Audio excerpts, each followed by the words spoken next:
গতকাল রাত্রে বুঝছেন, নাটোর থেকে আসছি, এখানে এসে আমরা যাবো হচ্ছে মাছ বাজারে, যে গাজীপুর চৌরাস্তায়। এখানে এসে রাত্রেবেলা আটকায় দিছে।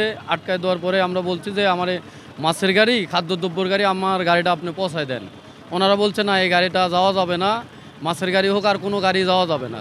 এক কথায় শেষ। পরবর্তীতে আস্তে আস্তে একটা একটা করে মাছ মরতে শুরু করছে। রাত থেকে 2 ডাম মরে গেছে, মোটামুটি 500 কেজির মতো মাছ মরছে, আরও আপাতত 400 কেজি মরা আছে গাড়ির ভিতর। মানে মোটামুটি 4 লাখ টাকার মতো ক্ষতিগ্রস্ত, মানে জেনুইন। এটা ওই যে শুধু মনে করেন যে এই যে দেরির লাগে, মানে এটা যদি সময় মতো যদি আমি পৌঁছাইতে পারতাম। শ্রমিক আন্দোলন লাগে এই সমস্যাটা এটা হয়েছে। এখন এরা তো মনে করেন যে যাইতে দিবে না। এখন আমারে গতিটা কি, আমরা কি করব কন? আমারও তো মনে করেন যে মাছটা তো বিক্রি করে, তারপরে তো এটা তো আমার কেনা মাছ, আমরা কিনে নিয়ে এসেছি পুকুর থেকে। এখানে বেচবো, 2 টাকা ইনভেস্ট হবে, আমার বউ বাচ্চা আছে, সালপাল আছে, এর মনে করেন যে খরচ খান দিয়ে আছে, এর পড়াশোনা আছে, এগুলো মনে করেন যে এটার উপরই নির্ভরশীল আমরা। কিন্তু এইখানে দেখেন আমাকে এখান থেকে যাইতে দিল না এরা। কালকে রাত থেকে এখানে আমাকে মনে করেন যে বন্ধ করে রাখছে, আমার গাড়িটা, গোটা গাড়ির মাছ মরে গেছে। হয়